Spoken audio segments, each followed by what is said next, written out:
दारू वारू कोई पी लेता है ना, अल्कोहल अल्कोहल कंज्यूम करते हैं तो बस इसी पार्ट को डायरेक्ट अटैक मारता है। क्लियर। इसी के बाद फिर बॉडी का बैलेंस बिगड़ता है, तो इधर जाने का चाहता है वो इधर गिर जाता है, कभी नाली में गिरा हुआ मिलता है। तो भाई इंसान है वो जबरदस्ती नाली में थोड़ी गिरना चाहेगा। ये जो पार्ट रहता है सेरिबेलम का पार्ट रहता है, यही अफेक्ट हो जाता है उस टाइम पे। अभी तुम लोग जैसे लेक्चर अटेंड कर रहे हो, ठीक है, तो सुन भी रहे हो, साथ ही साथ में देख भी रहे हो, और तुम्हारे आजू बाजू में और भी कुछ एक्टिविटीज हो रहे हैं, तुम्हारा ध्यान उधर भी होगा, ठीक, साथ ही साथ में लिख भी रहे हो, तो ये सारे काम तुम साइमल्टेनियसली परफॉर्म कर रहे हो। क्लियर। तो साइमल्टेनियसली जितने भी तुम्हारे काम हो रहे हैं उन सब का इनपुट तुम्हारे ब्रेन में ना जा रहा है। क्लियर। तो ये सारे के सारे इनपुट तुम्हारे ब्रेन में एक साथ जा रहा होगा, तो जितने भी तुम्हारे ब्रेन को इनपुट मिलता है उन सबको एक साथ प्रोसेस करने का जो काम होता है वो तुम्हारा एसोसिएशन एरिया में होता है। ऊपर उभरे हुए पार्ट को बोलेंगे गायरस, सिंगुलर इसका गायरस हो जाएगा, और इसका होता है सल्कस। सल्कस क्लियर है? क्लियर। बस तो ये गायराई हो गया और ये सल्काई हो गया। ये तुम्हारे ब्रेन में एक ऊपर की तरफ उठा हुआ पार्ट होता है, एक अंदर की तरफ फंसा हुआ पार्ट है। जाहिर सी बात है इनपुट यहाँ पे बने हुए हैं, और जब भी तुम्हारा इस टाइप से तुमको कन्वोल्यूटेड पार्ट्स दिखता है, मतलब घूमे फिरे पार्ट्स दिखते हैं, जब भी तुमको इस टाइप का पार्ट दिखेगा मतलब समझ जाना कि तुम्हारा सरफेस एरिया इंक्रीज करने के लिए मेन पर्पस उसका होता है सरफेस एरिया इंक्रीज करना। 1.2 केजी फीमेल्स का ब्रेन का वेट होता है और 1.4 केजी ऐसा वेट ही है बस, बाकी उससे बुद्धि का कोई लेना देना है नहीं। वो तो पैदल तुम्ही लोग जो अपना बुद्धि का डेवलपमेंट करते नहीं। ठीक है भाई, चलो तो कंटिन्यू किया जाए आगे का टॉपिक्स। ठीक है, बस तुम्हारा ब्रेन ही बचा हुआ है, बाकी तो हम लोगों ने कल वाले क्लास में कंप्लीट कर ही चुका है। क्लियर। कल मैंने तुमको ब्रेन के प्रोटेक्टिव डिफरेंट डिफरेंट लेयर्स के बारे में बताया हुआ था। ठीक है, उसके बाद में फिर आज हम लोगों को ब्रेन के basically fore brain, mid brain, hind brain, इतने में से तुम्हारा चैप्टर हो जाएगा कंप्लीट। ठीक। सिलेबस वैसे बहुत ज्यादा रिड्यूस कर दिया गया है भाई, कुछ भी नहीं दिया हुआ है इसके आगे के टॉपिक्स में, मतलब दिया है ऐसा नहीं है नहीं दिया हुआ है, बट बहुत ज्यादा एलिमेंट्स यहाँ पे है नहीं। पहले क्या होता था कि आंख और कान ये दोनों भी इसी में इंक्लूडेड थे, तो उनके साथ साथ तुम्हारे ब्रेन में भी और एक्स्ट्रा एलिमेंट्स भी हम लोग को करवाने पड़ते थे। ठीक। अब वो मतलब आई और ईयर हटने के बाद से उनसे रिलेटेड भी जो टॉपिक्स हुआ करते थे वो सारे भी अब रिमूव्ड है। क्लियर। तो सिर्फ और सिर्फ ब्रेन के बारे में हम लोग को देखना है, फोर ब्रेन, मिड ब्रेन और हाइंड ब्रेन। क्लियर है? ठीक है, चलो भाई तो अब जल्दी ये चैप्टर को कंप्लीट किया जाए।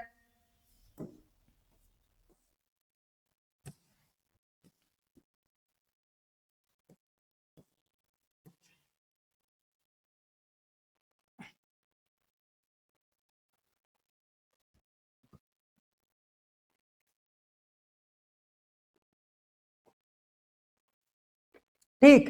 तो कल हम लोगों का कितना, अच्छा 14 पेज तक भाग गया, वेट, बस बीच में ये बोर्ड धोखा ना दे दे, सारा गायब हो जाएगा तो फिर दिक्कत हो जाएगा।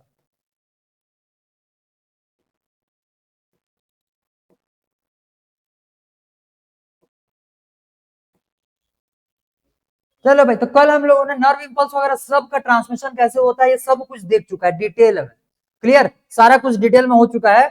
बस आखिरी के कुछ कुछ क्या टॉपिक्स, तीन ही टॉपिक्स बचे हुए हैं, फोर ब्रेन, मिड ब्रेन और हाइंड ब्रेन। तो इनके लिए बेसिकली हम लोगों ने फ्लो डायग्राम भी बनाया, फ्लो डायग्राम भी बनाया हुआ था। क्लियर, बस यही है, यही फ्लो डायग्राम्स हम लोग को देखना है।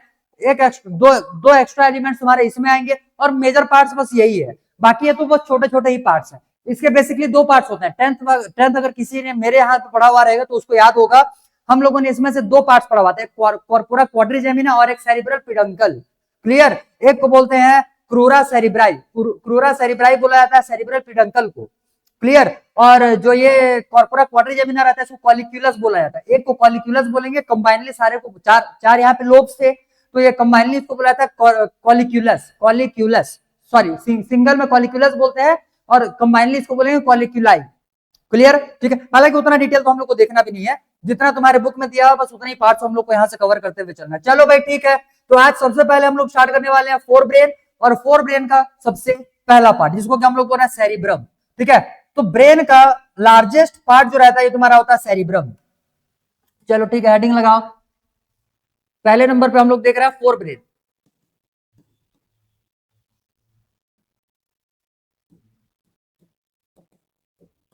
ठीक, फोर ब्रेन का पहला पार्ट आ जाएगा इसमें सेरिब्रम। ठीक है, सेरिब्रम, सेरिब्रम जो रहता है ये हमारे ब्रेन का सबसे बड़ा पार्ट होता है। क्लियर। तो largest part of the brain.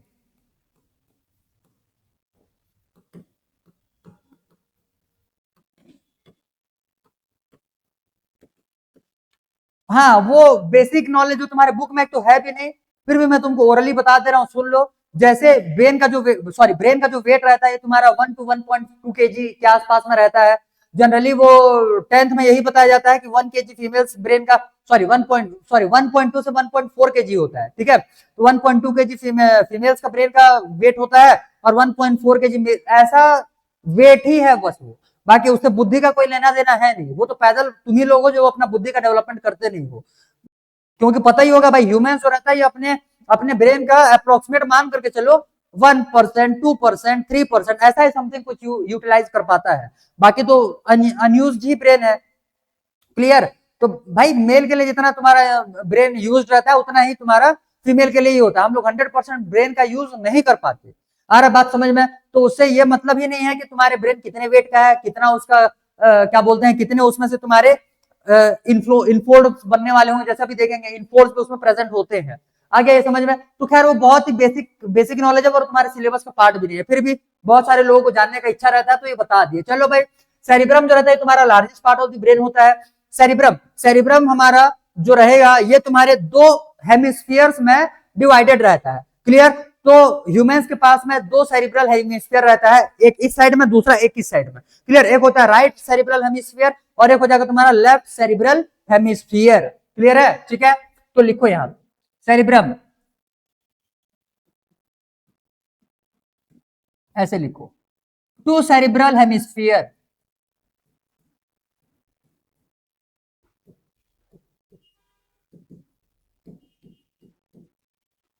Connected via, किसी को याद है क्या?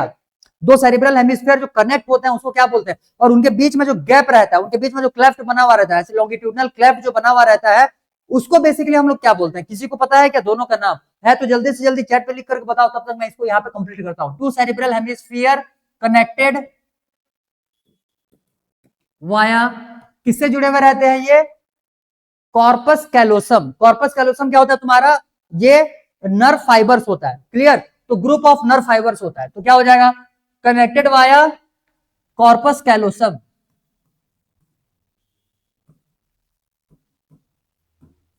ये क्या होता है? Group of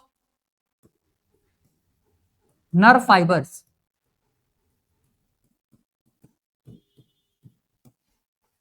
clear. Group of nerve fibre से दोनों ही हेमिस्फीयर जो रहते हैं ये कनेक्टेड रहने वाले होंगे। आ गया ये समझ में? क्लियर है? क्लियर। चलो ठीक है, अब दोनों ही सेरिब्रल हेमिस्फीयर के बीचों बीच जो तुम्हारा गैप होता है, एक्चुअली में वो गैप होता ही नहीं है, वो कनेक्टेड रहता है। ठीक है, बाकी वो एक लॉन्गिट्यूडनल वहां पे तुमको क्लेफ्ट देखने के लिए मिलेगा, मतलब गैप छोटा सा देखने के लिए मिलेगा, और उस गैप को हम लोग क्या बोलते हैं? Cerebral fissure. ठीक है, उसको क्या बोलते हैं? सेरिब्रल फिशर, और longitudinal cleft between 2 cerebral hemisphere।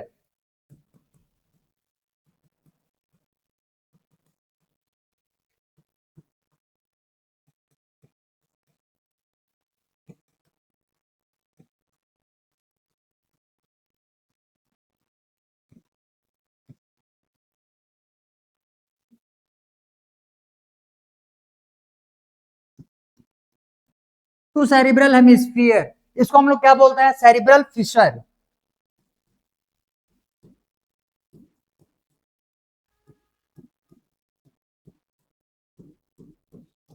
Clear. Cerebral fissure, हालांकि अभी तुम्हारे बुक में नहीं दिया है, चाहो तो याद कर लो, चाहे तो स्किप कर भी सकते हो, इसमें से ऐसे कोई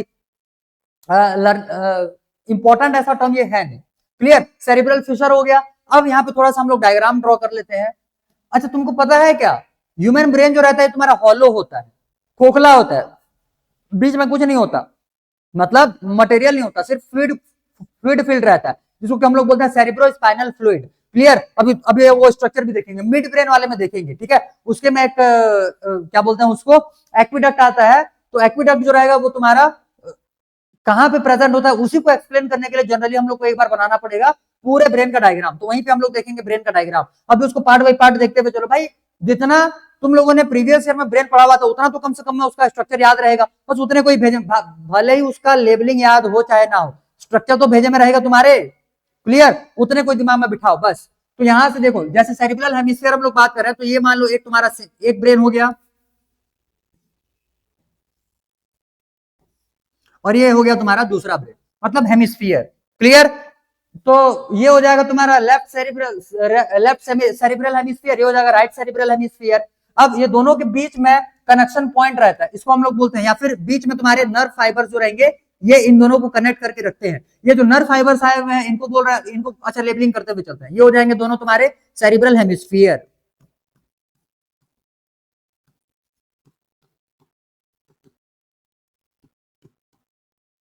इन दोनों के बीच में जो क्लेफ्ट है, जो खाली खाली रास्ता है, ये खाली जगह है,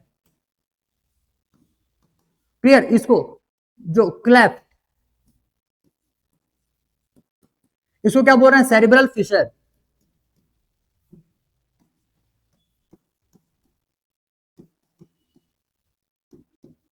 क्लियर, ये हो गया सेरिब्रल फिशर। और साथ ही साथ में ये तुम्हारा कनेक्शन दिख रहा है किस चीज का, नर्व फाइबर्स का, इसको हम लोग बोलते हैं कॉर्पस कैलोसम।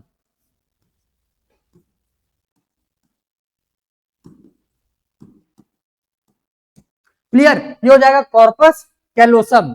बस इतना ही डिटेल लिखना है तुमको, ये डायग्राम में चिपकाओ।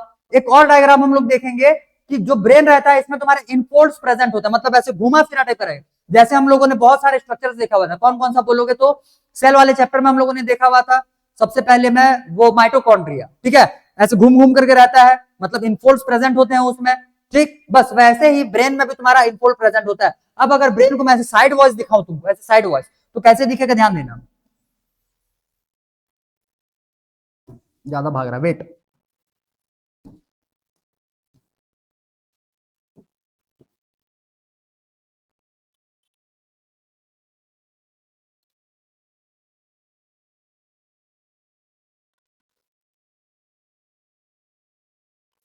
तो इस टाइप से इसमें फोल्ड प्रेजेंट होता है, अंदर की तरफ धंसे हुए पार्ट्स। तो जो तुम्हारा फोल्ड आउटवर्ड रहता है, बाहर की तरफ रहता है, एक काम करते हैं, रुको, इसमें थोड़ा सा और स्ट्रक्चर बनाना है मेरे को, इसको थोड़ा सा फैला के बनाने दो, ठीक है।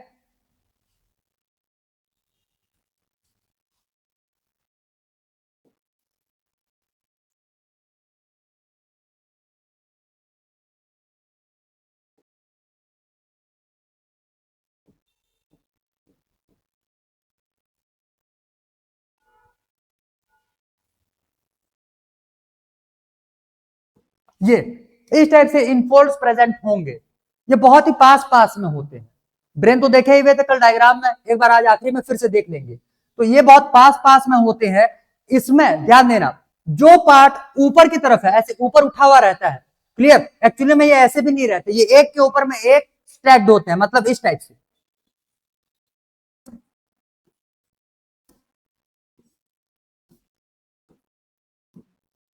इस टाइप से एक के ऊपर एक ये पार्ट में तुमको देखने के लिए मिलता है। तो जो पार्ट तुमको ऊपर उठा हुआ दिखता है, जो पार्ट ऊपर उठा हुआ दिखता है, इसको हम लोग बोलते हैं गायराए, क्लियर। इसको बोलते हैं गायराए, ये नाम नहीं दिया हुआ है, नहीं भी करोगे तो भी चलेगा, लेकिन याद कर लो, काम आ जाएगा। गायराई बोलेंगे इसको। और जो पार्ट अंदर की तरफ धंसा हुआ रहता है, ये अंदर की तरफ धंसे हुए पार्ट को हम लोग बोलते हैं सल्काई,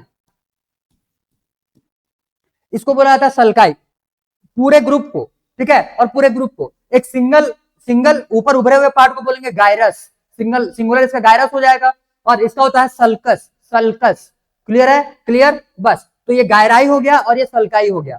ये तुम्हारे ब्रेन में एक ऊपर की तरफ उठा हुआ पार्ट होता है, एक अंदर की तरफ धंसा हुआ पार्ट है, जाहिर सी बात है इनफोल्ड्स यहाँ पे बने हुए हैं। और जब भी तुम्हारा इस टाइप से तुमको कॉन्वोल्यूटेड पार्ट्स दिखता है, मतलब घूमे फिरे पार्ट्स दिखते हैं, जब भी तुमको इस टाइप का पार्ट दिखेगा, मतलब समझ जाना कि वो तुम्हारा सरफेस एरिया इंक्रीज करने के लिए, मेन पर्पस उसका होता है सरफेस एरिया इंक्रीज करना। समझ में आ गया। जैसे हम लोगों ने सबसे पहला डायग्राम जो देखा हुआ था प्रोकैरियोटिक बैक्टीरिया का, उसमें भी तुम्हारे मीजोसोम्स बाहर निकले हुए थे, और मीजोसोम्स जो सॉरी अंदर तरफ धंसे हुए थे। तो जो मीजोसोम्स अंदर की तरफ धंसे हुए थे, इनफोल्स वहां पे जो प्रेजेंट थे, उसका भी मेन काम क्या था, सरफेस एरिया इंक्रीज करना, ताकि ज्यादा से ज्यादा गैसेस के लिए वो सरफेस एरिया प्रोवाइड कर पाए। और यहाँ पे तुम्हारा सरफेस एरिया इंक्रीज करने का यहाँ पे रीजन ये है कि ज्यादा से ज्यादा यहाँ पे जो न्यूरॉन्स होते हैं वो एक्यूमुलेट हो पाए, क्लियर, ठीक है। चलो ध्यान देना। अब बेसिकली होता क्या है, इसमें तुम्हारे न्यूरॉन्स प्रेजेंट होते हैं, हम लोग को जो देखना है वो व्हाइट मैटर और ग्रे मैटर देखना है। तो ध्यान से समझो, बेसिकली जो तुम्हारे न्यूरॉन्स प्रेजेंट रहते हैं वो तुम्हारे यहीं पे प्रेजेंट होंगे।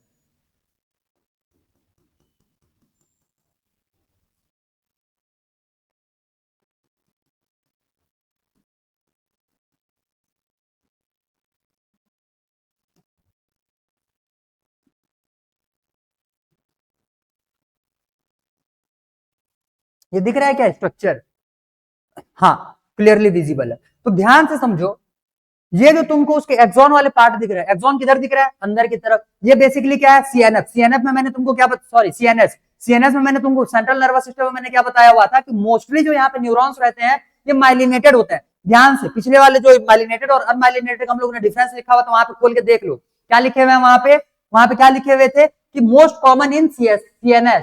कहां गया भाई,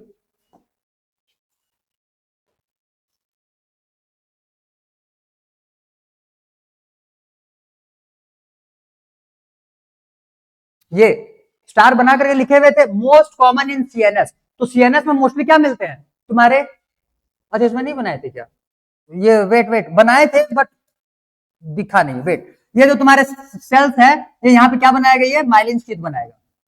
क्लियर, तो ये माइलिन शीट इसमें बनाना भूल गए थे, उसमें नहीं है, इसमें माइलिन शीट ही बनाएंगे, जितने भी तुम्हारे सेल्स रहेंगे ये माइलिन शीट बनाते हैं। और ये माइलिन शीट तुम्हारे माइलिनेटेड न्यूरॉन्स कहाँ पे देखने के लिए मिलते हैं, सेंट्रल नर्वस सिस्टम में। तो जाहिर सी बात है यहाँ पे जो तुम्हारे न्यूरॉन्स आ रहे हैं, यहाँ पे ये जो न्यूरॉन्स बने हुए हैं तुम्हारे कैसे होंगे, माइलिनेटेड न्यूरॉन्स होंगे। एक चीज और ध्यान देना कि माइलिनेटेड न्यूरॉन्स के जो माइलिन शीथ रहता है, क्लियर, ये तुम्हारा ओपेक व्हाइट कलर में दिखता है। ओपेक अगर उसको ऑब्जर्व किया जाए तो उसका जो अपीयरेंस रहता है ये तुम्हारे व्हाइट कलर में, ओपेक व्हाइट कलर में इसका अपीयरेंस होता है। और ये जो सेल बॉडी कहां पे है, ये जो तुम्हारा इनफोल्ड्स है, इनफोल्ड मतलब जो तुम्हारा फोल्डेड पार्ट है उसमें धंसा हुआ है, समझ में आ रहा है। तो ध्यान दो, ब्रेन का ये पार्ट बाहर की तरफ होगा, ये पार्ट बाहर की तरफ होगा और ये अंदर की तरफ, ठीक है, ये तुम्हारा बाहर की तरफ का पार्ट है, ये तुम्हारे अंदर की तरफ का पार्ट है। तो इनसाइड की तरफ तुम्हारा क्या प्रेजेंट है, इनसाइड की तरफ में ये एक्सॉन प्रेजेंट है और एक्सॉन का कलर क्या होता है, व्हाइट। समझ में आ गया, एक्सॉन का कलर होता है व्हाइट। तो इसीलिए इनसाइड में क्या प्रेजेंट होता है बोलने से, व्हाइट मैटर, इसको बोलते हैं, इनके पूरे कॉम्बिनेशन को बोलते हैं हम लोग व्हाइट मैटर, ठीक है, इसको क्या बोलेंगे, white matter.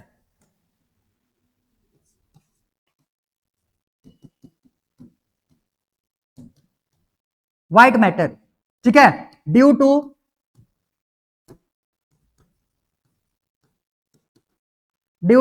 Myelinated axon.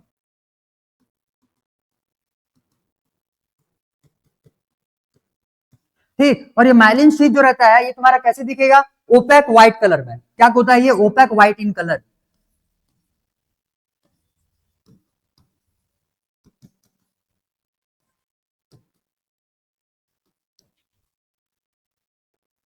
OPEC white in colour. तो इसी वजह से इनसाइड का पार्ट तुम्हारा व्हाइट मटेरियल का दिखता है। आ गया ये समझ में, अब समझो, ये जो तुम्हारा ये पार्ट है जहां पे ये गैप में इसके इसके जो सेल बॉडीज हैं ये घुसे पड़े हैं, क्लियर, ये तुम्हारा आउटर रीजन है, ये तुम्हारा कौन सा रीजन है, आउटर पार्ट। तो आउटर पार्ट में क्या आ जाएगा, बेसिकली ध्यान देना, जो सेल बॉडी रहता है ये थोड़ा सा पिगमेंटेड होता है। पिगमेंटेड बोलने का मतलब ये थोड़ा सा, ये व्हाइट अपियर नहीं होता, ये तुम्हारा ग्रेइश अपियर होता है, क्लियर, ग्रेइश अपियर होता है। इसी वजह से आउटर पार्ट को हम लोग बोलते हैं ये है तुम्हारा ग्रे मैटर। ये तुम्हारा कौन सा मैटर हो जाएगा, grey matter. Grey matter due to cell body, ठीक है, सेल बॉडी जो रहता है पिगमेंटेड अपियरेंस,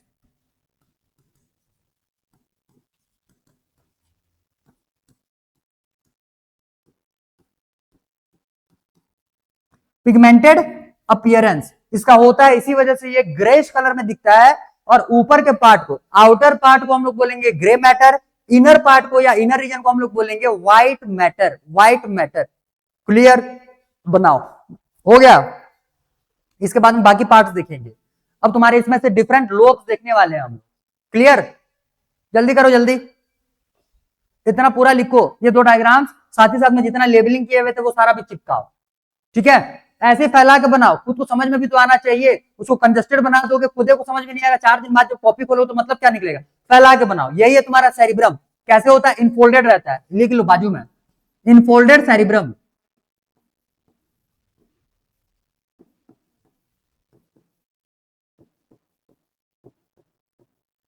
और जिसको ये भी नहीं समझ में आएगा उसके बाद में यहाँ पे ये भी लिख लो कि इनफोल्ड होने का यहाँ पे रीजन ये है कि वो अपना सरफेस एरिया इंक्रीज कर पाए, ताकि मोर अमाउंट ऑफ न्यूरॉन या मोर नंबर ऑफ न्यूरॉन जो रहेंगे यहाँ पे एक्यूमुलेट हो पाए, क्लियर, एक्यूमुलेट हो पाए, लिख लेना उसको रीजन में, तो तुमको पता चल जाएगा कि इसके जो घूमे फिरे होने का रीजन है वो एक्चुअली में है क्या।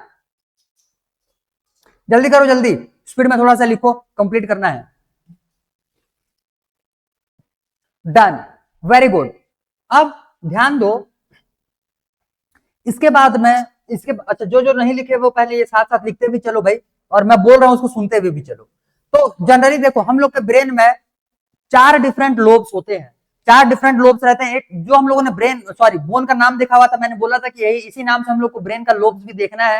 हालांकि इसका इंपॉर्टेंस ज्यादा नहीं है, एनसीईआरटी की बुक में भी दिया तो दिया नहीं है, और इसका इंपॉर्टेंस पहले होता था जब हम लोग को आई और ईयर देखना होता था। ठीक, तो उस टाइम पे तुम्हारे इसके अलग अलग लोब्स के बारे में, जो लोब्स का नाम मैं अभी लेने वाला हूं या जिसके बारे में 10th क्लास में कुछ लोगों ने पढ़ा हुआ रहेगा, उन लोब्स का नाम अब 11th में कोई ज्यादा काम का नहीं है, बट वो तुम्हारे नॉलेज के लिए है, उसको याद रखना है। उसके अलावा जो इस साल के तुम्हारे बुक में, इस साल के क्या जो 11th के बुक में, वो पिछले बार मतलब हर बार रहता है वो, तो 11th के बुक में जो तुम्हारा इंफॉर्मेशन दिया है वो 3 रीजन का दिया है, उनके नाम भी अलग होंगे, फंक्शंस भी इनसे डिफरेंट होने वाले रहेंगे, मतलब उसको अलग तरीके से हम लोग देखने वाले हैं। क्लियर, चलो भाई ठीक है, तो अब समझो यहां से नेक्स्ट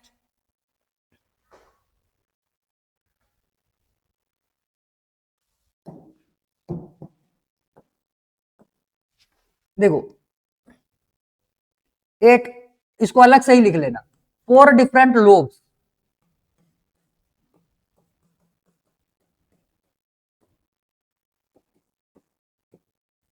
ये एक्स्ट्रा है ना, ये तुम्हारे बुक का पार्ट नहीं है। 4 डिफरेंट लोब कौन कौन से हो जाएंगे? एक तो यहां से फ्रंटल लोब हो जाएगा, parietal lobe, temporal lobe, occipital lobe. Clear, 4 lobe आते हैं।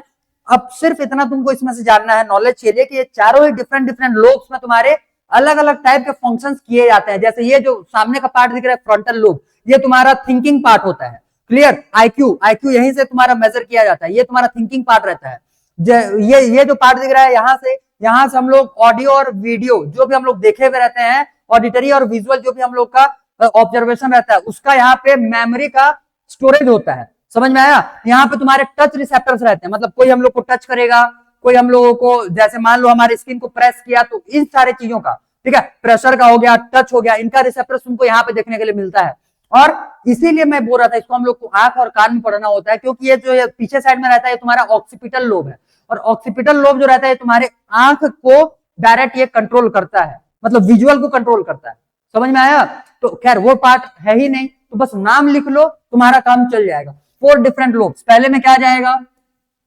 एक हो जाएगा यहां से तुम्हारा फ्रंटल लोब,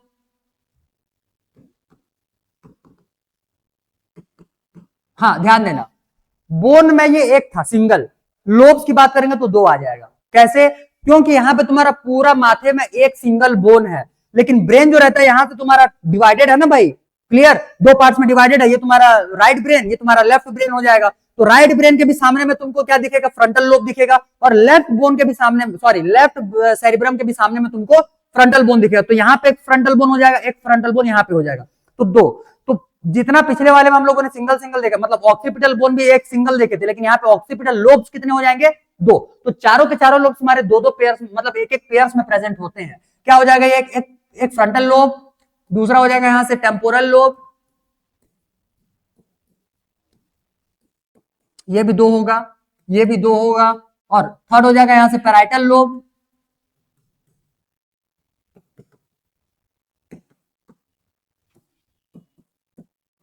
ठीक, और फोर्थ नंबर यहां से आ जाएगा, ये भी 2 रहता है, फोर्थ नंबर यहां से हो जाएगा ऑक्सीपिटल लोब, ये भी तुम्हारे 2 प्रेजेंट होंगे। आ गया ये समझ में? Clear, clear.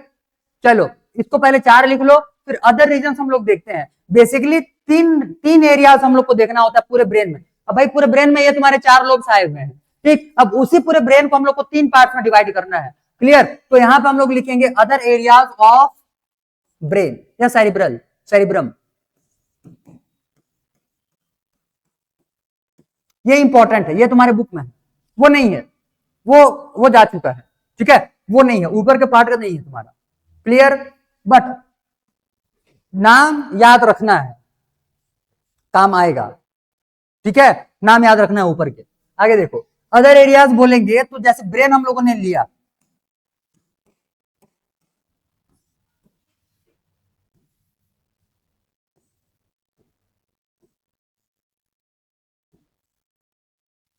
ब्रेन, ठीक, इसके टोटल 3 पार्ट्स बनाएंगे। क्या क्या हो जाएगा? एक हो जाएगा ये, एक हो जाएगा बीच का, एक हो जाएगा ये आखिरी में।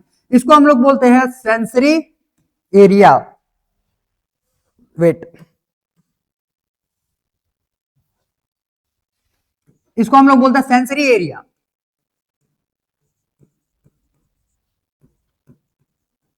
क्लियर? आखिरी को हम लोग बोल रहे हैं motor area.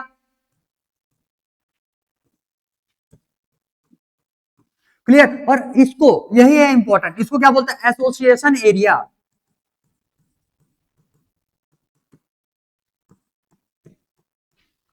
Clear? Association area book में साफ साफ लिखा हुआ रहता है कि ये तुम्हारा, अच्छा पहले समझ लो, सेंसरी एरिया बोलने का मतलब ये तुम्हारे सेंसेस को रिसीव करने वाला होता है। मोटर एरिया बोलने का मतलब यहीं से तुम्हारा जो क्या बोलना चाहिए, इंफॉर्मेशन रहता है उसको ट्रांसमिट किया जाता है ब्रेन से।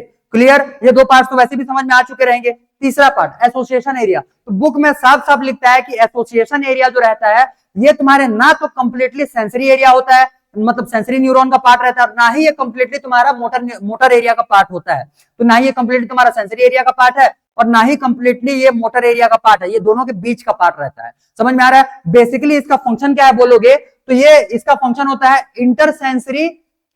इंटरसेंसरी एक्टिविटीज को ये डिटेक्ट करना, या उनके बीच में साइमल्टेनियस क्या बोलना चाहिए, उसको डिटेक्ट कर पाना। जैसे समझो, ऐसे समझो, अभी तुम लोग जैसे लेक्चर अटेंड कर रहे हो, ठीक है, तो सुन भी रहे हो, साथ ही साथ में देख भी रहे हो, और तुम्हारे आजू बाजू में और भी कुछ एक्टिविटीज हो रहे हैं, तुम्हारा ध्यान उधर भी होगा, ठीक, साथ ही साथ में लिख भी रहे हो, तो ये सारे काम तुम साइमल्टेनियसली परफॉर्म कर रहे हो। क्लियर? तो साइमल्टेनियसली जितने भी तुम्हारे काम हो रहे हैं उन सब का इनपुट तुम्हारे ब्रेन में ना जा रहा है। क्लियर? तो ये सारे के सारे इनपुट तुम्हारे ब्रेन में एक साथ जा रहा होगा, तो जितने भी तुम्हारे ब्रेन को इनपुट मिलता है उन सबको एक साथ प्रोसेस करने का जो काम होता है वो तुम्हारा एसोसिएशन एरिया में होता है। क्लियर? यही पार्ट तुम्हारा इंटेलिजेंस का होता है, यहीं से तुम्हारा कम्युनिकेशन का काम किया जाता है। तो ये बेसिकली तुम्हारा क्या हो जाएगा? Association area. तो इसके बेसिकली हम लोग को फंक्शन लिखना है, तो यहां पे क्या हो जाएगा?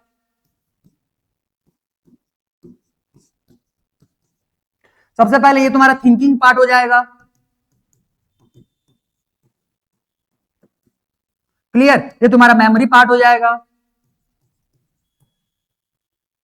और अगर बोला जाए तो, और क्या बोले थे भाई अभी? ये तो थिंकिंग हो गया, एक मेमोरी पार्ट हो गया, और हाँ कम्युनिकेशन, ठीक है, जो हम लोग कम्युनिकेट करते हैं उसके लिए भी यही पार्ट रिस्पॉन्सिबल होता है।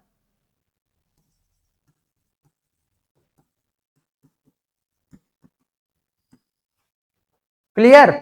और एक responsible for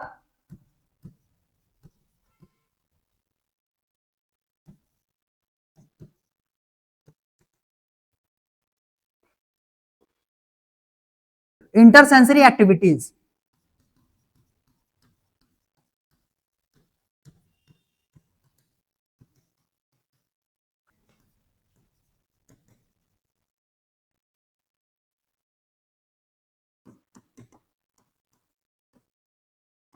simultaneously management of multiple inputs.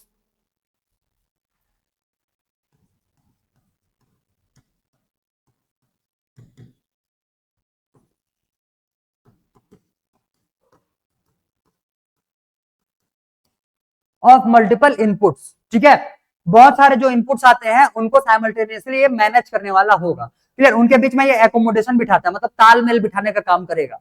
Clear? ताकि एक साथ में सुन लो, एक साथ में उसी के साथ देख लो, उसी के साथ में लिख लो, उसी के साथ में सोच लो, सारा काम एक ही बार में कर लो। क्लियर? तो इसी को हम लोग बोल रहे हैं इंटरसेंसरी एक्टिविटीज।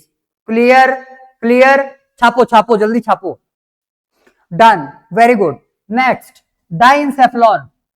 ध्यान देना, यहां पे डाइंसेफ्लॉन बोला जा रहा है। इंसेफ्लॉन सिर्फ बोलेंगे तो वो तुम्हारे ब्रेन ब्रेन को बोला जाता है, तो ब्रेन का दूसरा नाम क्या होता है? इंसेफ्लॉन। जहां पे हम लोगों ने फ्लो डायग्राम बनाया हुआ है, सबसे ऊपर में जो ब्रेन लिखे हुए तो वहां पे चिपका लो, ब्रेन के बाजू में ब्रैकेट में लिख लो इंसेफ्लॉन, ठीक है। ये डाइंसेफ्लॉन है, वहां पे सिर्फ इंसेफ्लॉन लिखो। क्लियर? इंसेफ्लॉन मतलब होता है ब्रेन को हम लोग इंसेफ्लॉन बोलते हैं। नेक्स्ट,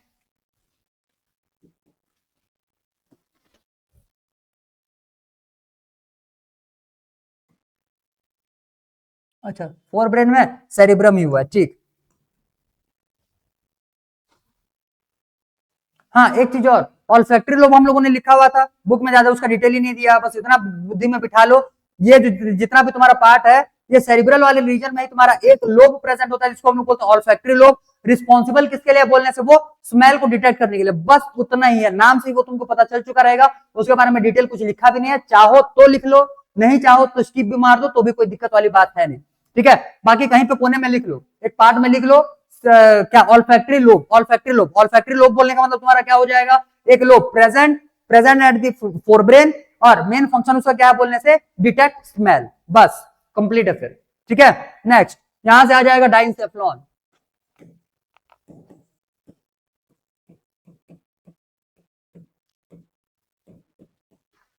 बेसिकली डाइंसेफ्लॉन के तुम्हारे तीन पार्ट्स रहते हैं, एक को हम लोग बोलते हैं एपिथैलेमस, एक को हम लोग बोलते हैं थैलेमस, और एक को हम लोग बोलते हैं hypothalamus. Clear, epithalamus, hypothalamus, thalamus. Epithalamus तुम्हारे रूफ में मिलेगा, मतलब ऊपर, थैलेमस बीच वाले पार्ट में, और हाइपोथैलेमस मतलब तुम्हारे फ्लोर में वो देखने के लिए मिलने वाला होता है। क्लियर है, ठीक है।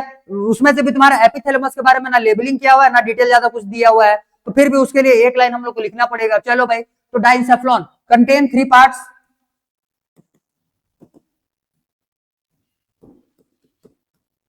क्या क्या हो जाएगा, एक आ जाएगा यहां से एपिथैलेमस,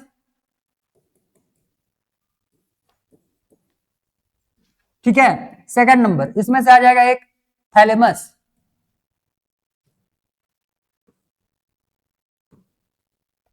और एक आ जाएगा यहां से हाइपोथैलेमस।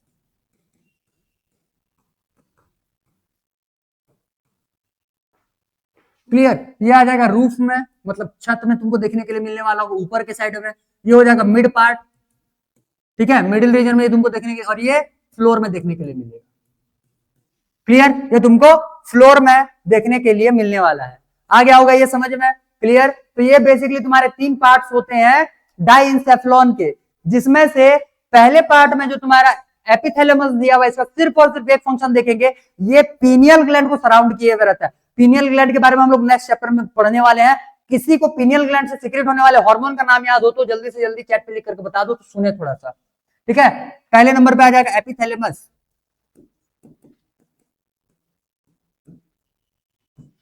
एपिथैलेमस जो रहता है, एपिथैलेमस जो रहता है, ये तुम्हारा क्या हो जाएगा, surround pituitary, sorry pineal gland.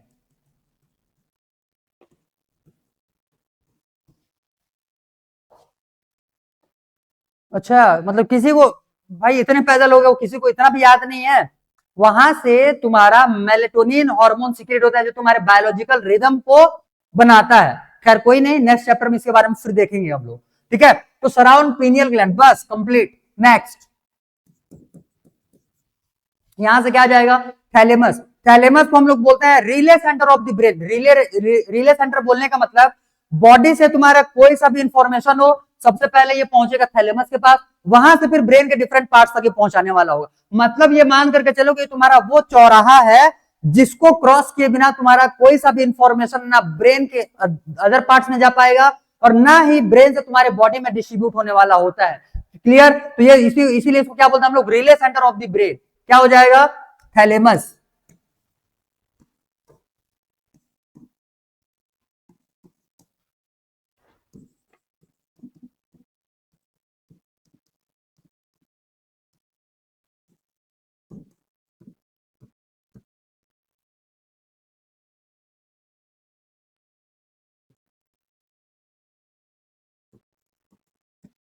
Relay centre of the brain, region क्या बोलोगे, तो कोई सा भी इंफॉर्मेशन जो रहेगा ये इसी के थ्रू ट्रांसमिट होने वाला होता है।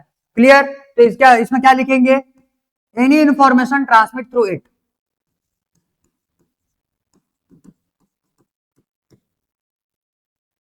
ऑल इंफॉर्मेशन लिखो,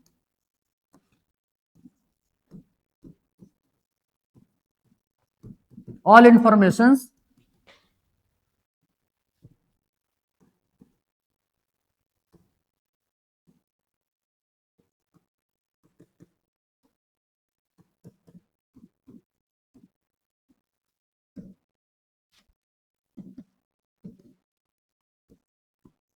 ट्रांसमिट थ्रू दिस पार्ट, इस पार्ट से ही होकर के वो ट्रांसमिट होगा।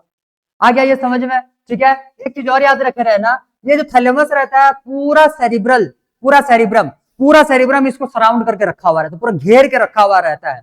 क्लियर? तो सेरिब्रम ऐसे लिख लो, सेरिब्रम सराउंड दिस पार्ट या सेरिब्रम सराउंड थैलेमस।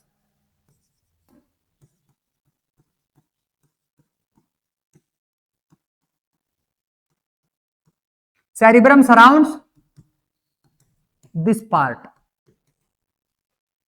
क्लियर? बस इतने में से हो गया थैलेमस। जल्दी चिपकाओ, फिर इसको थोड़ा सा छोटा करेंगे और इसी के नीचे में हम लोग फिर हाइपोथैलेमस लिखेंगे। वो उसमें उसमें भी बहुत कम ही है। क्लियर? जल्दी लिखो, जल्दी इसको थोड़ा सा छोटा बनाएंगे, फिर जल्दी करो। Done, very good. Next hypothalamus.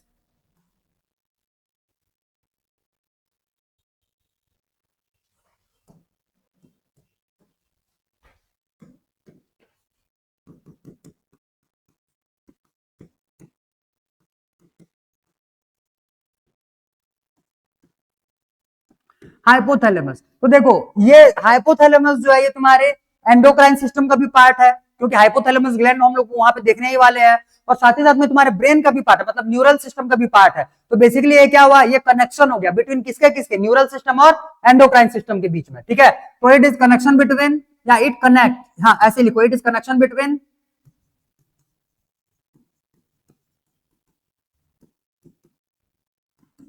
Neural system and endocrine system.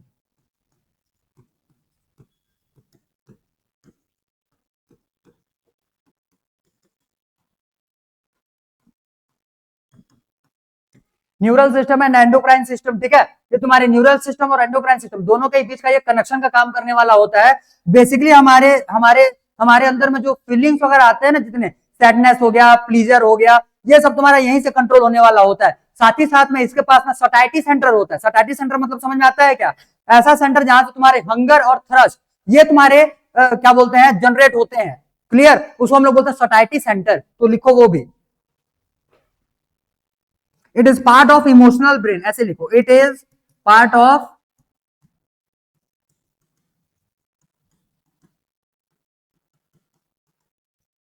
Emotional brain.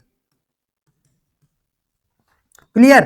और इस यहां पे तुम्हारा क्या क्या चीज का सेंटर होता है, centre for sadness, pleasure. Clear? Also have centre, also have satiety centre.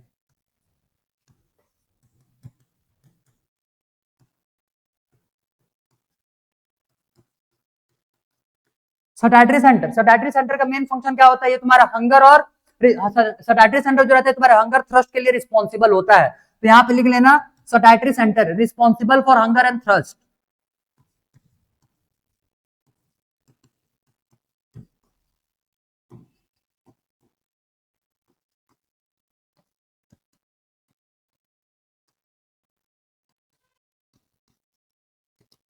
Hunger and thrust.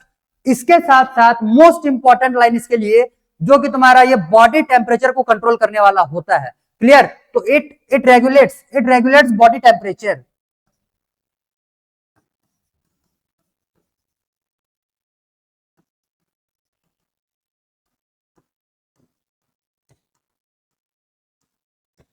कुल मिलाकर के बॉडी टेम्परेचर को 37 डिग्री सेल्सियस में मेंटेन करने का ये काम करने वाला होगा। आ गया ये समझ में? ठीक है, तो इसको बेसिकली हम लोग थर्मो रेगुलेटर बोलते हैं। ठीक है, तो थर्मो रेगुलेशन का ये काम कर रहे हैं यहाँ पे।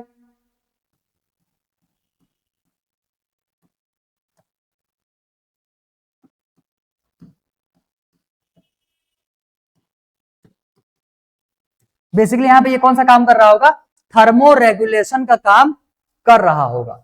आ गया ये समझ में? क्लियर है? ठीक है, चलो भाई, तो इतने में से हो गया तुम्हारा डाइनसेफ्लॉन का भी पार्ट कंप्लीट। दो छोटे छोटे पार्ट्स अभी हम लोग को फोरब्रेन का और बताना है, उसके बारे में हम लोगों ने फ्लो डायग्राम में नहीं बताया था, बट मैंने ओरली तुमको उनके भी नाम बता दिए थे। क्लियर? हिप्पोकैम्पस और एमिगडाला, इसके बारे में भी मैंने तुमको बताया था, बुक में भी दिया हुआ है, बट एकदम आखिरी में दिया हुआ है।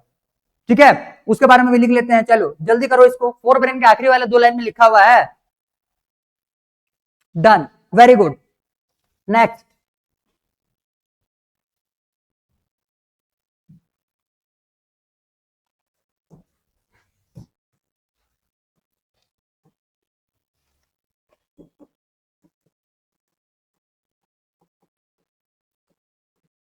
Hippocampus and amygdala.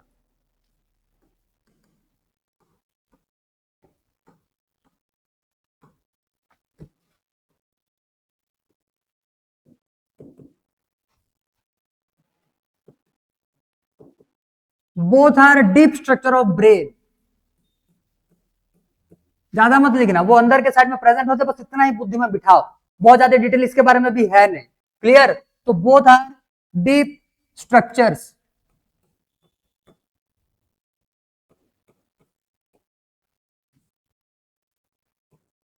Of the brain. Clear? Both are the deep structures of the brain.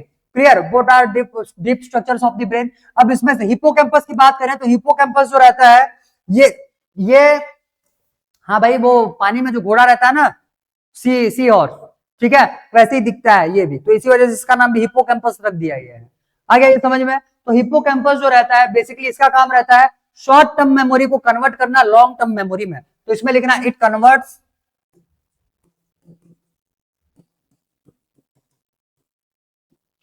Short term memory into long term memory.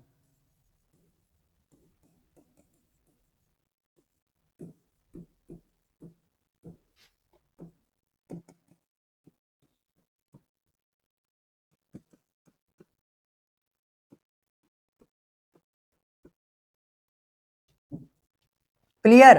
और इन दोनों को कंबाइनली हम लोग बोलते हैं, combinedly these two are known as limbic system. ठीक है? तो हिप्पोकैम्पस प्लस एमिगडाला, इसको हम लोग बोलते हैं क्या? Limbic system.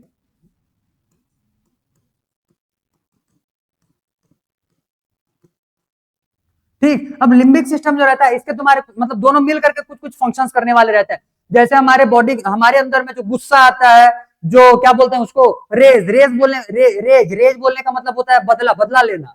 ठीक है? ये सब जो फीलिंग्स आता है ये सब तुम्हारे किसके वजह से होता है? इस तुम्हारे लिम्बिक सिस्टम की वजह से होता है। तो क्या होता है? Responsible for anger, raise,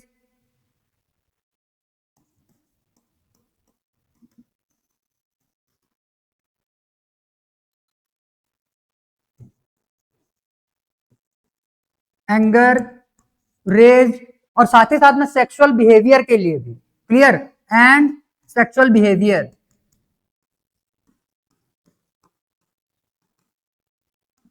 sexual behaviour के लिए भी ये रिस्पॉन्सिबल होते हैं। आ गया ये समझ में? अब समझो, हिप्पोकैम्पस, सॉरी, अभी अभी हम लोगों ने हाइपोथैलेमस देखा हुआ था, तो हाइपोथैलेमस इन दोनों के साथ मिलकर के, हाइपोथैलेमस प्लस लिम्बिक सिस्टम, ये मिलकर के तुम्हारा क्या उसमें लिखे थे ना, वो part of, it is part of, क्या लिखे थे यहाँ पे? इट इज पार्ट ऑफ, कहां गया भाई? हाइपोथैलेमस, क्या लिखे हैं? It is part of emotional brain. तो वो तीनों मिलकर के, लिम्बिक सिस्टम प्लस हाइपोथैलेमस, ये मिलकर के क्या बनाते हैं? इमोशनल ब्रेन वाले पार्ट को, मतलब पूरा ब्रेन का इमोशनल पार्ट बनाते हैं। क्लियर? तो यहां पे एक और नोट करके लिख लेना, नोट करके लिख लेना, एमिगडाला प्लस हाइपोथैलेमस, एमिगडाला नहीं भाई, लिम्बिक सिस्टम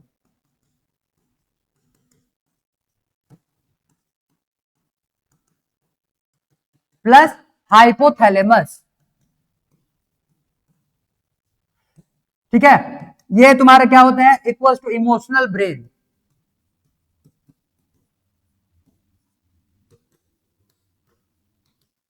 ठीक है? इसको क्या बोल रहे हैं? इमोशनल ब्रेन बोलते हैं। आ गया ये समझ में? क्लियर? क्लियर? बस इतना ही है एमिगडाला और हिप्पोकैम्पस के लिए, बहुत ज्यादा डिटेल है नहीं, बस दो दो तीन तीन लाइन के फैक्ट्स हैं, ज्यादा बुद्धि ना लगाओ, क्योंकि इसको कॉन्सेप्चुअल समझने की कोशिश करोगे तो पूरा ब्रेन का स्ट्रक्चर में घुस घुस करके पढ़ना पड़ेगा।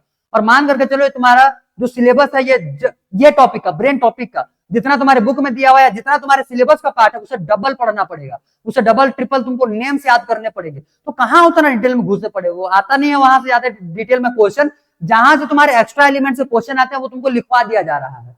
आगे ये समझ में? उसको लिखवा दे रहे हैं तो उसके लिए बिल्कुल चिंता वाली बात है ही नहीं। तो जितना करवाएं उतने को डिटेल में लिखते हुए चलो, फटाफट स्पीड में लिखो इसको। इतने में हो गया तुम्हारे फोर ब्रेन के सारे पार्ट्स कंप्लीट। फोर ब्रेन हो गया, अब देखेंगे मिड ब्रेन, मुश्किल से 4 लाइन में वो खत्म हो जाएगा। उसके बाद में देखेंगे हाइंड ब्रेन के 3 पार्ट, तीनों पार्ट 2-2 लाइन में वो खत्म हो जाएंगे। कंप्लीट हो गया तुम्हारा चैप्टर फिर। क्लियर? करो करो करो, जल्दी करो। Done, good, very good. Next,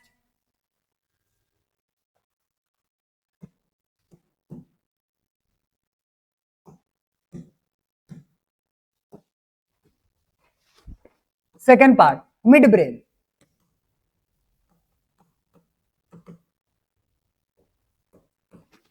mid brain, तो मिड ब्रेन में बेसिकली 2 ही पार्ट्स एनसीईआरटी में दिया हुआ है। एक दिया हुआ सेरिब्रल एक्विडक्ट और एक दिया हुआ सॉरी कॉर्पोरा क्वाड्रिजेमिना। बस कॉर्पोरा क्वाड्रिजेमिना का एक और नाम रहता है, उसको हम लोग बोलते हैं कॉलिक्यूलस। एक को बोलेंगे कॉलिक्यूलस, कंबाइनली उसको बोला था कॉलिक्यूलाई। ठीक है, बस ये 2 चीजें दिया हुआ है, तो इसके बारे में लिखेंगे। सबसे पहले मैं कॉर्पोरा क्वाड्रिजेमिना निपटाओ। पहले नंबर पे क्या दिया हुआ है? Corpora quadrigemina.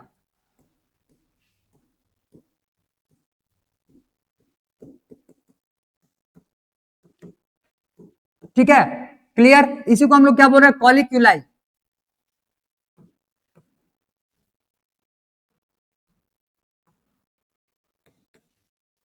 इसी को हम लोग क्या बोल रहे हैं? कॉलिक्यूलाई। ठीक है, कॉलिक्यूलाई। तो बेसिकली हमारे पास ये जो कॉर्पोरा क्वाड्रिजेमिना रहता है तुम्हारे डोर्सली प्रेजेंट होता है। ठीक है, मिड ब्रेन के डोर्सल रीजन में। ठीक है, तो ये डोर्सली प्रेजेंट।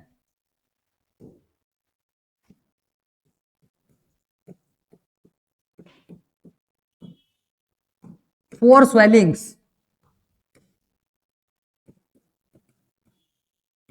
4 स्वेलिंग्स, 2 सुपीरियर है 2 इंफीरियर है। 2 सुपीरियर और 2 क्या हो जाएगा? इंफीरियर। 2 ऊपर की तरफ 2 नीचे की तरफ। ऊपर वाले जो रहते हैं वो तुम्हारे विजुअल रिफ्लेक्स के लिए होता है, और नीचे के जो रहते हैं वो तुम्हारे ऑडियो रिफ्लेक्सेस के लिए होता है। मतलब उसको रिस्पॉन्ड करने का। जैसे मान करके चलो, वो कभी ट्रेन को आते जाते देखे हुए हो क्या? उसके सामने में ऐसे खड़े हो जाना, फाटक वाटक में कभी रुको तो ट्रेन जब तुम्हारे सामने से पास होता है तो ऐसे सीधा नहीं देख पाओगे। जब वो ऐसे पास होता है तो तुम्हारा जो आईबॉल्स है, आईबॉल्स ट्रेन के साथ साथ में जाएगा सामने। फिर जब तुमको याद आएगा नहीं भाई मेरे को तो सामने देखना था, फिर सामने जब देखोगे फिर ट्रेन पास होता है, तुमको पता भी नहीं चलेगा, तुम्हारा आंख जो है उसी के साथ में इस साइड में घूमना चालू हो जाता है, ऑटोमेटिक। ठीक है, तो वो तुम्हारा क्या है? विजुअल रिफ्लेक्स है। क्लियर? विजुअल रिफ्लेक्स है। ऑडियो रिफ्लेक्स बोलने का मतलब, जैसे मान लो कि मैं इस साइड में ऐसे करके लिख रहा हूँ, पीछे से कोई मेरे को आवाज देगा तो मैं मुड़ के देखूंगा ना भाई उसको। क्लियर? कि आवाज जो है वो किस डायरेक्शन से आ रहा है। तो ये होता है तुम्हारा ऑडियो रिफ्लेक्स। उतना डिटेल है नहीं, बट सिर्फ नाम चिपका। 2 सुपीरियर और 2 इंफीरियर।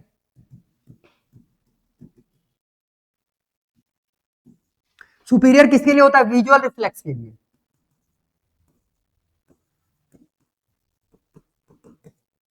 और ये हो जाएगा ऑडियो रिफ्लेक्स के लिए। क्लियर? विजुअल रिफ्लेक्स के लिए और ऑडियो रिफ्लेक्स के लिए। अब अच्छा, पहले इसको लिख लो, फिर क्या है अगले वाले को हम लोग को डायग्राम के साथ में देखना। पूरा ब्रेन का एक बार वैसे नहीं जो तुम्हारे बुक में दिया हुआ है, रफ टाइप का डायग्राम बनाएंगे, थोड़ा सा पार्ट्स उसके पास देखना है, ज्यादा नहीं है। क्लियर? चलो इसको बनाओ, जल्दी बनाओ ये फ्लो डायग्राम। उसके बाद में फिर ब्रेन का थोड़ा सा डायग्राम इधर चिपकाए। फिर जो आखिरी पार्ट दिया हुआ है सेरिब्रल एक्विडक्ट, लाइन उसमें एक ही लाइन लिखना है। अब उसी के लिए तुमको ब्रेन या तो उसको रट्टा मार लेना, अगर ब्रेन का डायग्राम जो मैं यहाँ पे बनाऊ समझ में ना आए तो रट्टा मार लेना, चुपचाप एक लाइन, बस एक ही लाइन है। लाइन को पहले मैं लिख दे रहा हूं। ठीक है, ये हो गया बी नंबर। यहाँ अच्छा इधर, हाँ इधर ही बना लेते हैं। बी नंबर, इसमें क्या आ जाएगा? Cerebral aqueduct.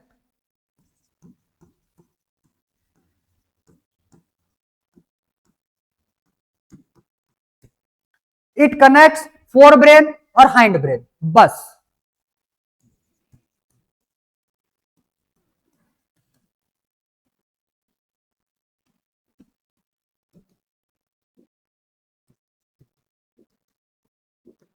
हाइंड ब्रेन में तुम्हारे कौन से रीजन? ये बेसिकली जो क्या बोलते हैं वो तुम्हारा थैलेमस वाला रीजन था ना। ठीक है, वहां पे अलग अलग वेंट्रिकल, अभी बताऊंगा उसको डायग्राम में। क्लियर? तो वहां से उसको सेरिब्रल वाले रीजन को तुमको ये कनेक्ट करवाने वाला रहेगा पोन्स से। ठीक है, तो बस हाइंड ब्रेन ही लिख लो। ठीक है, it connect fore brain and hind brain. Clear? दो वेंट्रिकल्स बेसिकली वो ये कनेक्ट करने वाला होता है। ऐसे लिख लेना, third ventricle, third ventricle. And fourth ventricle. बस इतना ही काम का है। क्लियर? इसको लिखो, फिर डायग्राम बना करके बाजू में तुमको बताएं। जल्दी करो, जल्दी जल्दी करो। फिर क्या डायग्राम, वो एक ही डायग्राम में तुमको बता रहा हूं यहाँ पे। आ रहा बात समझ में? तो उसको थोड़ा सा ठीक ठाक से सुन ले, बहुत ज्यादा डिटेल है नहीं, बस उसको उसका स्ट्रक्चर थोड़ा समझने की कोशिश करना कि एक्चुअली में हम लोग का ब्रेन जो रहता है ये हॉलो होता है, हॉलो नर्वस सिस्टम। हमारे ब्रेन को हॉलो नर्वस सिस्टम क्यों बोला जाता है? पूरा खोखला है अंदर से। क्लियर? अंदर से खोखला है।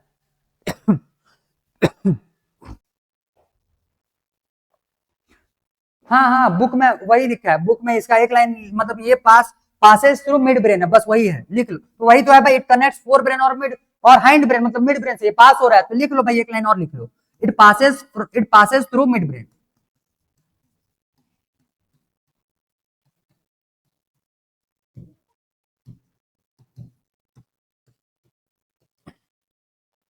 It passes through mid brain. अब देखो यहां पे, जैसे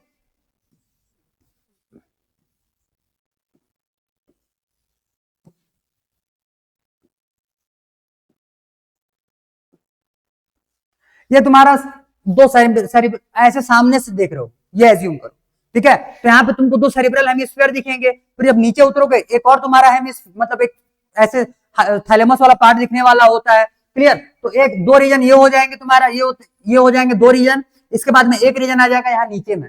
एक सेकंड, ज्यादा बड़ा बन गया, वेट।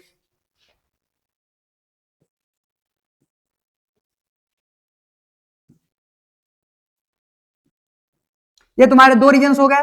एक रीजन आता है ये नीचे में। क्लियर? ये तुम्हारे दोनों सेरिब्रल हेमिस्फीयर है, और एक तुम्हारा ये नीचे में रीजन आया हुआ है। इसके बाद में फिर इसी को नीचे आगे बढ़ाओ, ये नीचे आगे बढ़ा लिए। उसके बाद में फिर यहां पे तुमको देखने के लिए मिलता है पोन्स। क्लियर? और नीचे वाले रीजन को हम लोग बोलेंगे मेड्यूला, ये मेड्यूला हो जाएगा। और साथ ही साथ में पीछे के साइड में यहाँ पे तुम्हारा निकला हुआ रहता है सेरिबेलम, पेड़ के जैसे निकला हुआ रहता है, डायग्राम में देख लो।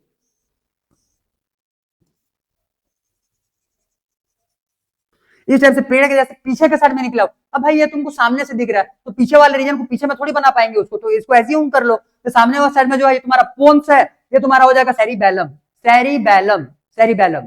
क्लियर? तो यहाँ पे तुम्हारे बेसिक बाकी नाम छोड़ो, ज्यादा वो मतलब कि इन दोनों, ये एक वेंट्रिकल हो गया, एक वेंट्रिकल ये हो जाएगा, एक वेंट्रिकल ये हो जाएगा, तो टोटल कितने वेंट्रिकल्स हुए? तीन वेंट्रिकल्स हुए। क्या क्या हो जाएंगे? ये हो जाएगा तुम्हारा फर्स्ट वेंट्रिकल, ये हो जाएगा सेकंड वेंट्रिकल, ये हो जाएगा थर्ड वेंट्रिकल। और यहां वाले रीजन में थोड़ा सा गैप बना देते हैं, वेट।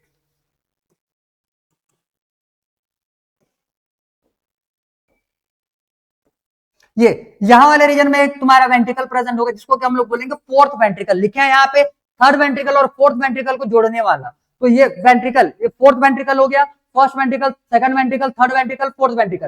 ये बीच वाला जितना रीजन तुमको दिख रहा है पूरा खाली है, कुछ नहीं है वहां, खोखला है। क्लियर? मतलब मटेरियल, सॉलिड मटेरियल नहीं है। लिक्विड में बोलोगे तो यहाँ पे फ्लूइड कंटेंट रहता है, CSF, मतलब सेरिब्रो स्पाइनल फ्लूइड। यहाँ से पूरा यहाँ पे सेरिब्रो स्पाइनल फ्लूइड जो है ये फ्लो हो रहा होगा।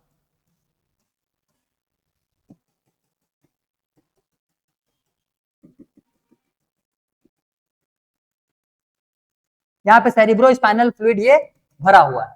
आ गया ये समझ में? बस तुमको ये वेंट्रिकल्स दिमाग में बिठाना है। और ये जो बीचों बीच ये जो डक्ट दिख रहा है तुमको, ये जो बीचों बीच डक्ट दिख रहा है तुमको, इसी डक्ट को क्या बोला जाता है?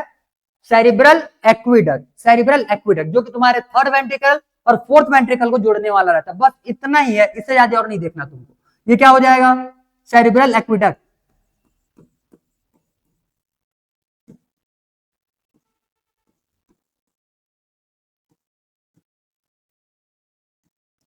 Cerebral aqueduct. क्लियर? ठीक है, चलो ये चाहो तो ये बाजू में बना लो, बस इतना ही बनाना। ये ऊपर वाले में इसको बता देना, ये तुम्हारा ऊपर का रीजन है, ये तुम्हारे उसके नीचे का रीजन, ये तुम्हारा मिड ब्रेन का पार्ट हो गया, ये तुम्हारा हाइंड ब्रेन का पार्ट हो गया। क्लियर? ये तुम्हारा मिड ब्रेन का पार्ट हो जाएगा बीच का, ये तुम्हारा हाइंड ब्रेन, ये तुम्हारा फोर ब्रेन का पार्ट है। क्लियर? यहां से आ जाएगा मिड ब्रेन,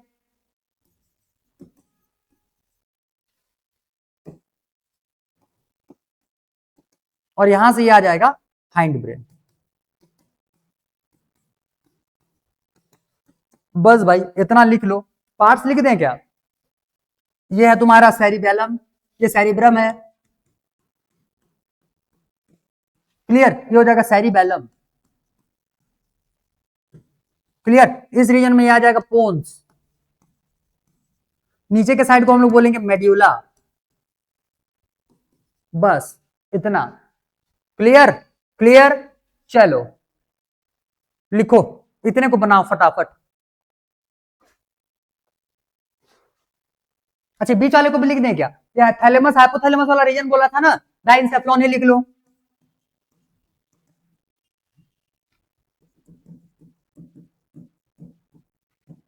ये डाइंसेफ्लॉन है, ठीक है।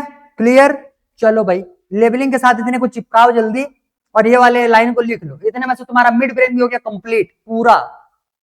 आ गया होगा समझ में, कोई ज्यादा हैवी तो था ही नहीं, ठीक है। क्लियर, वेंट्रिकल्स बस याद रखा रहना, वेंट्रिकल्स में क्या होता है बोलेंगे तो बस इतना चीज भेजे में बिठा लो, वहां पे तुम्हारा सेरिब्रो स्पाइनल फ्लूइड फील्ड रहता है।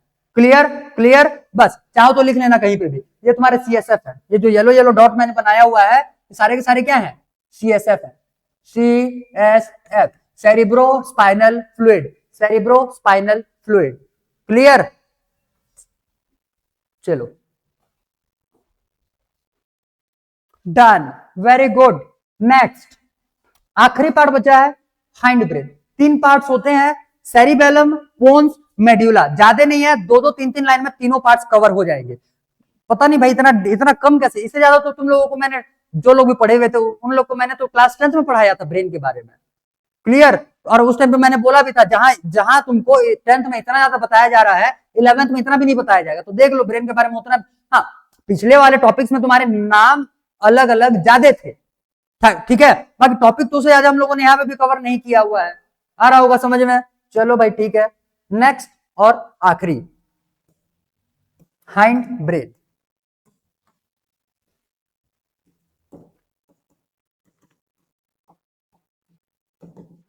पहले नंबर पे इसमें आ जाएगा सेरिबेलम। सेरिबेलम ये जो रहता है इसको हम लोग छोटा छोटा दिमाग बोलते हैं। ये पीछे का साइड में रहता है ये, इसको हम लोग छोटा दिमाग बोलते हैं। क्लियर, जितने तुम्हारे इनवॉलंटरी काम होते हैं वो यहीं से किए जाते हैं। क्लियर, इनवॉलंटरी काम से यहीं से तुम्हारे किए जाएंगे। बॉडी का बैलेंसिंग भी जो रहता है वो यहीं से होता है। तो ये सब चलो लिखते चलो। ये हो जाएगा तुम्हारा little brain, second largest part of the brain.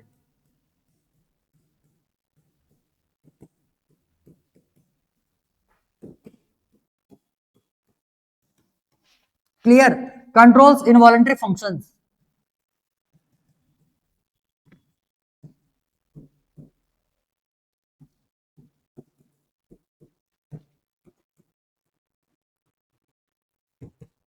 ठीक, और साथ ही साथ में responsible for body balance.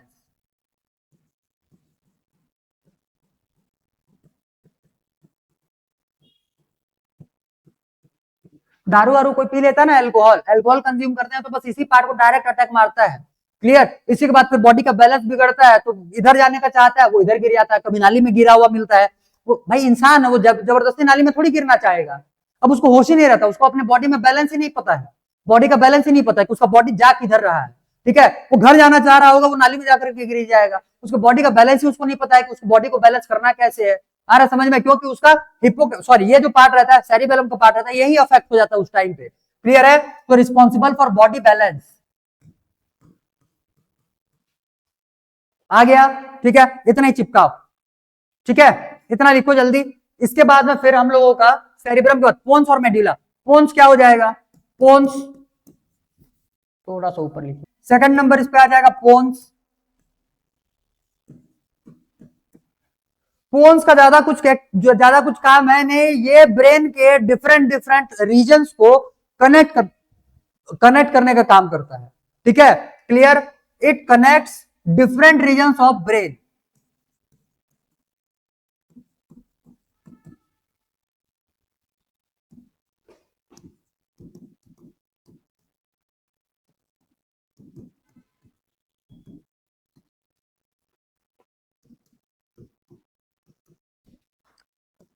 Act as bridge, पुलिया के जैसे काम करे।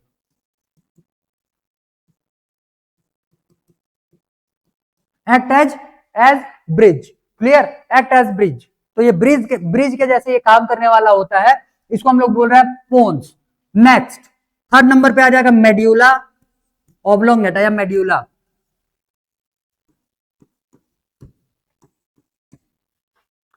क्लियर।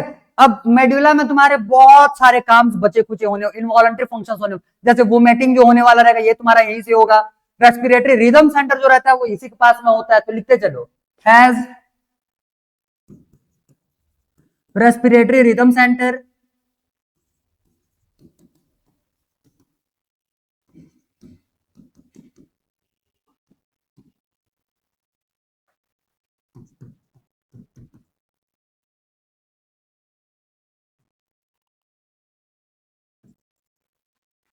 साथ ही साथ में हार्ट रेट जो रहता है ना वो यहीं से कंट्रोल होता है, कंट्रोल्स हार्ट रेट।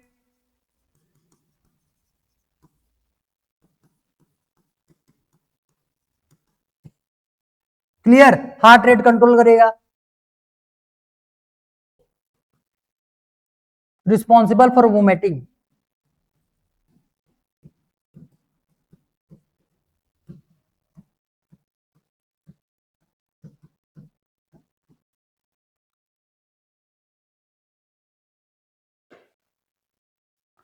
इसमें और लिख लो एंड गैस्ट्रिक सेंटर भी लिख लो।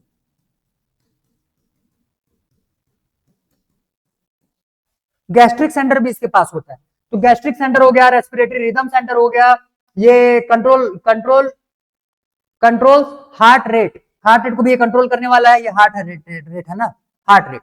ठीक, रिस्पॉन्सिबल फॉर वोमिटिंग, इसके लिए भी रिस्पॉन्सिबल है, और ये कनेक्टेड रहता है किससे बोलोगे तो स्पाइनल कॉर्ड से, कनेक्टेड टू स्पाइनल कॉर्ड।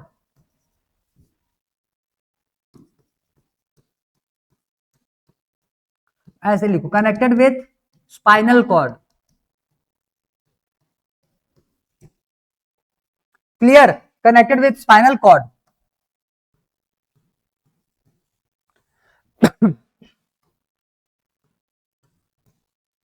ठीक है, connected with spinal cord.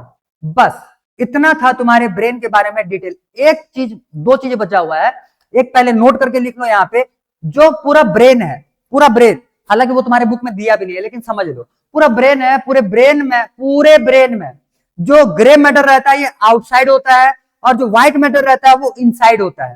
Clear, कहां गया भाई, ये जैसे ग्रे मैटर तुम्हारा आउटसाइड होगा, व्हाइट मैटर इनसाइड होगा, grey matter outside, white matter inside, grey matter outside, white matter inside. इसमें भी वैसे ही, grey matter outside, white matter inside, grey matter outside, white matter inside. Clear, तो grey matter outside, white matter inside होता है तुम्हारे पूरे brain में, और स्पाइनल कॉर्ड में इसका उल्टा, इसका उल्टा, white matter outside, grey matter inside. Clear, clear, चलो भाई, तो यहां पे लिख लेना एक नोट करके,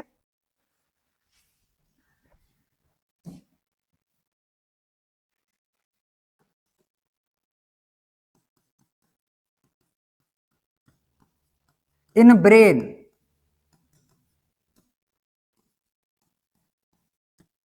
gray matter outside and white matter inside।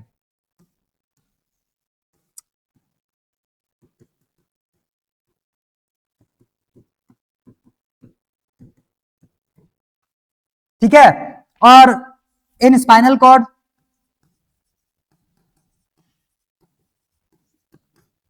Grey matter inside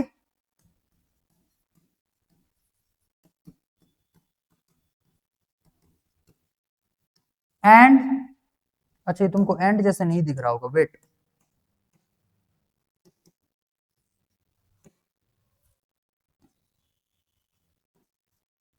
and white matter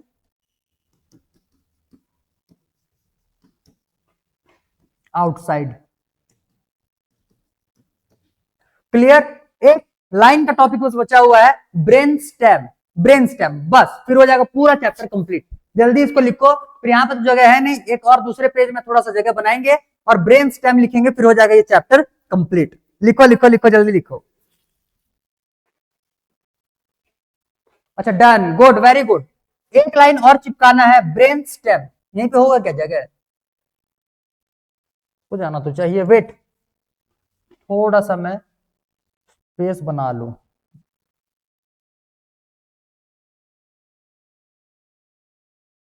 हाँ आ जाएगा, दिख रहा है क्या? हाँ क्लियरली विजिबल है, चलो बढ़िया। अब एक आखिरी टॉपिक, ब्रेन स्टेम।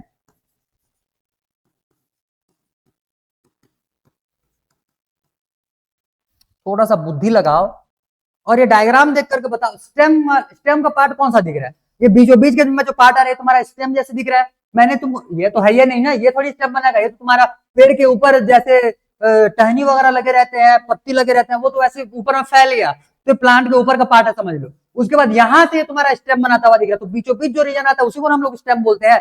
तो बीचों बीच में क्या आ रहा है? सेरिबेलम आ रहा है क्या? बिल्कुल नहीं, वो तो साइड में निकल लिया है। क्लियर? तो बीचों बीच में तुमको डक्ट टाइप का दिख रहा है, इसमें तुम्हारे तीन पार्ट आ रहे हैं, कौन कौन से? एक मिड ब्रेन पूरा, एक आ जाएगा पोन्स, और एक आ जाएगा तुम्हारा कहां गया भाई, मेड्यूला। क्लियर? तो mid brain plus pons plus medulla. Cerebellum गलती से भी ना लिखना, पुराने एनसीईआरटी के डायग्राम में वो सेरिबेलम को भी इंक्लूड कर दिया था, लेकिन नए वाले एनसीईआरटी में उसको सुधारा है। क्लियर? तब के केस में तुमको सेरिबेलम नहीं लेना है, क्या क्या आ जाएगा? मिड ब्रेन, पोन्स और मेड्यूला, ये तीनों मिलकर के बनाते हैं ब्रेन स्टेम। Brain stem.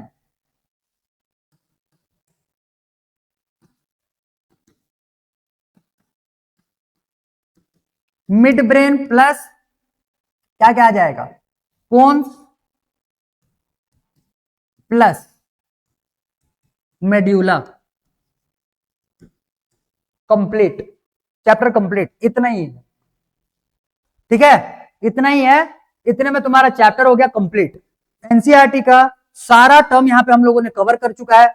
हाँ, कहीं कहीं पे और एक्स्ट्रा एलिमेंट्स भी बताए जाएंगे, गलत बात नहीं है, उसको अपने नोट्स में लिख लिया करो, समझ में वो वहीं पे आ जाए तो बहुत बढ़िया, नहीं तो वो सारे भी डाउट तुम यहाँ पे लेकर के आना, मैं उसको एक्सप्लेन कर दूंगा। हालांकि वो एग्जाम के पॉइंट ऑफ व्यू से तुम्हारा बहुत ज्यादा काम का होता नहीं है, समझ में आ गया? देखो कोर्स बोलोगे तो कोर्स तुम्हारे इतने ज्यादा हैं, अगर इसको वाइड करना चाहोगे, इसको फैलाना चाहोगे, तो इतना ज्यादा हो जाएगा कि तुमको आराम से 2 साल भी कम पड़ जाना है।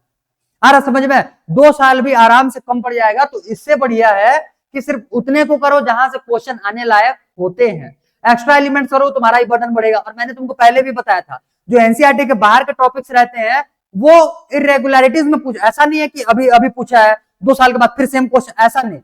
इरेगुलरिटीज में उसको पूछेगा, और भाई उस टाइम पे कुछ नया टर्म भी इंक्लूड कर देगा उसमें, तो वो जो नया आने वाला रहता है वो किसी को नहीं पता रहता। समझ में आ रहा है? जो नया एलिमेंट्स आने वाला होता है क्वेश्चन में, वो किसी को नहीं पता रहता, बस हम लोग अपने अंदाजे से एक्स्ट्रा एलिमेंट्स करवा देते हैं। क्लियर? ताकि यहां से क्वेश्चन जहां पे भी लगेगा कि भाई यहां से क्वेश्चन बनने के चांसेस हैं, उन्हीं एलिमेंट्स को बस एक्स्ट्रा यहां पे करवाए जाते हैं। बाकी तुम्हारे एनसीईआरटी पे ही हम लोग पूरे के पूरे टिके हुए रहते हैं। समझ में आ गया? तो देख लो पूरा चैप्टर, एक बार छान मार लो कॉपी में, सारे पेजेस एक बार पलट पलट के निपटा लो, जहां पे भी थोड़ा मोड़ा भी डाउट हो उसको जल्दी से पूछो, क्लियर करेंगे। तब तक मैं इधर का काम निपटाता हूं, इतने में से हो गया ये तुम्हारा चैप्टर कंप्लीट।